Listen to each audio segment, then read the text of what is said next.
얼마 전에 제가 사마귀 표본을 만들었었죠. 그래서 영상이 다소 자극적이었는지 조회수가 꽤 나오더라고요.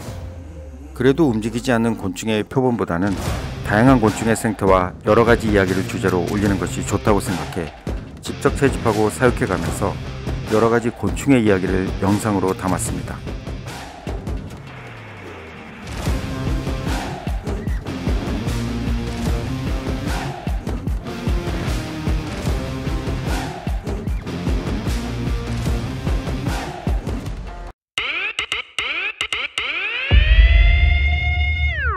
표본을 만들어 보관하는 것은 정말 전문가의 영역이고 오랜 시간 곤충을 연구한 저한테는 그리 어려운 일은 아니지만 보관 중에 표본이 썩거나 하는 일은 어쩔 수 없는 일이라는 것을 알고 있지만 그렇다고 설마 제가 당연한 것이라는 이유로 그냥 보고만 있었을까요?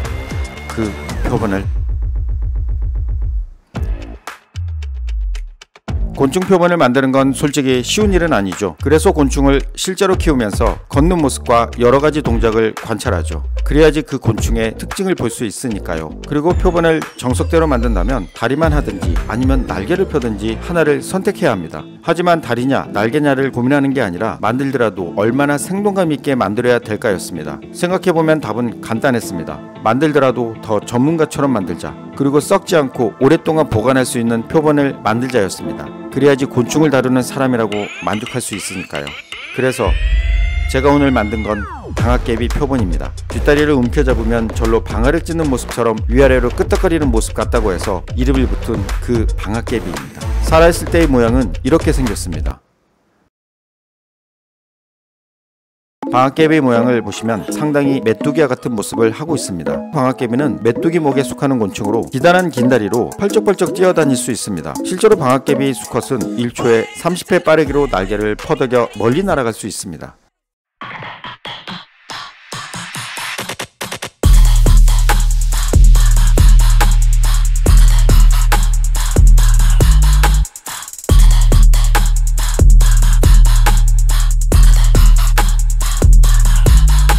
방아깨비 모습을 살펴보면 머리는 대단히 긴 것으로 앞쪽으로 돌출했으며 정수리에는 커다란 겹눈이 옆으로 툭 튀어나온 것이 특징입니다. 몸 길이는 수컷이 4에서 5cm, 암컷은 7에서 8cm로 한국에 서식하는 메뚜기 무리 중에서 가장 길고 큰 편입니다.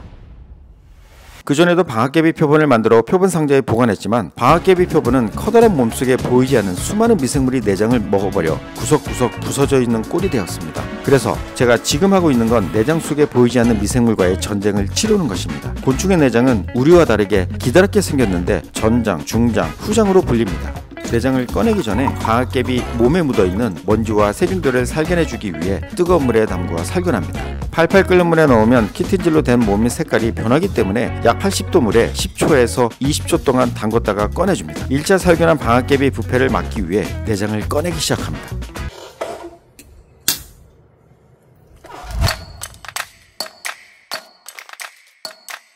거름종이에 방아깨비를 올려놓고 배 끝부분을 핀으로 고정합니다. 사실상 곤충 해부는 미지의 미생물을 찾는 분야에서 이루어지기 때문에 표본을 만들기 위한 특별한 오염을 막기 위한 장치는 따로 하지 않습니다.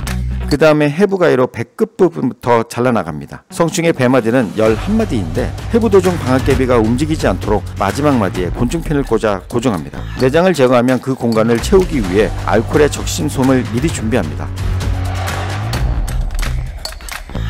해부는 내장을 제거하기 위한 작업이기 때문에 가급적 피부만 잘라내고 내장은 터지지 않도록 조심해야 됩니다. 배 정중앙을 따라 잘라나가고 나면 핀셋으로 배를 벌려 내장을 꺼냅니다. 내장을 한 번에 절대 꺼낼 수 없기 때문에 여러 번 핀셋으로 긁어내어 제거합니다. 가슴에 있는 전장은 쉽게 떼어낼 수 있지만 배 끝부분에 있는 후장은 생식기와 연결되어 있어 쉽게 떨어지지 않기 때문에 가위로 따로 절단합니다.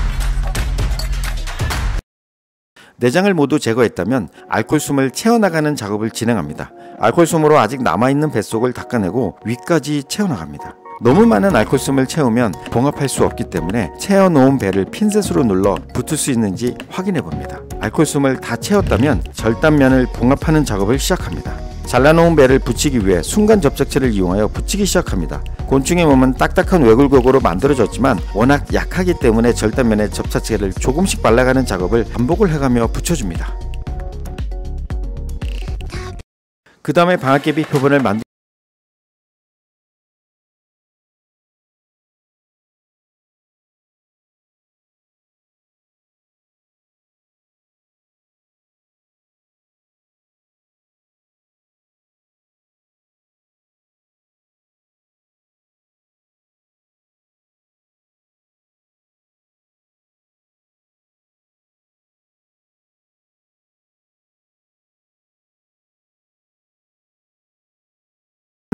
스테인리스로 녹이 쓸지 않아 표본을 상하게 하지 않습니다. 바늘의 굵기는 0호에서 7호까지 있으며 번호가 높을수록 굵은 바늘입니다. 보통 크기의 곤충 표본 제작에는 3호가 적당하며 상황에 맞게 곤충핀을 골라 사용하면 됩니다.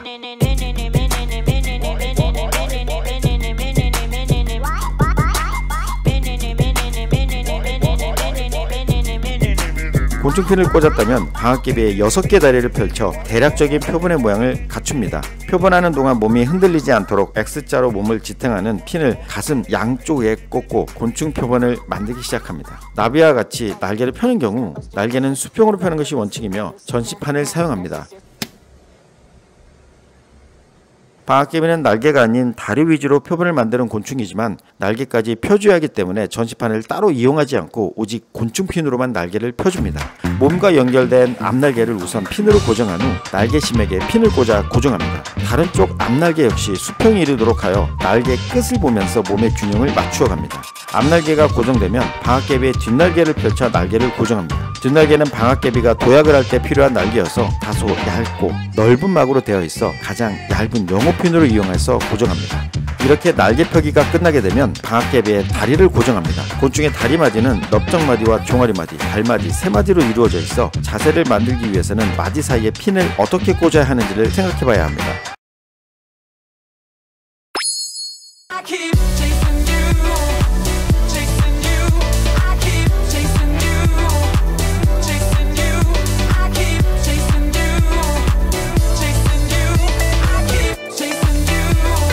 곤충 표본 작업은 몇 마리 표본을 만드는 것으로 쉽게 이루어질 수 없어 오랜 시간 많이 만들어 봐야 합니다. 핀 꽂기가 끝나면 전시판에 꽂아놓은 채 항온기에 가능한 오랫동안 건조시켜야 합니다. 우리나라는 장마철이 덥고 습하기 때문에 곰팡이가 생기기 쉬워 습기 제거를 위한 건조 역시 주의해야 합니다. 이번 방앗개비 표본 역시 내장 속 미생물에 의해 부식되어 건조하는 도중에 몸의 일부가 떨어져 나갔습니다. 그래서 내장을 해부하고 알코올솜을 채워가는 작업을 진행한 것입니다. 건조가 끝난 표본은 전조판에서 분리한 다음 라벨을 적어 표본과 함께 꽂아주면 건조 표본이 완성됩니다. 제가 만든 방앗개비 표본은 날개와 다리를 동시에 표본을 만드는 방법을 사용했죠. 곤충 표본은 정성과 시간 모두 필요한 작업이기 때문에 곤충을 채집하고 키우는 동안에 그 곤충의 특징을 알아야 표본을 잘할 수 있습니다. 오늘의 방앗개비 곤충 표본은 여기까지입니다. 과학방구의 멀더였습니다.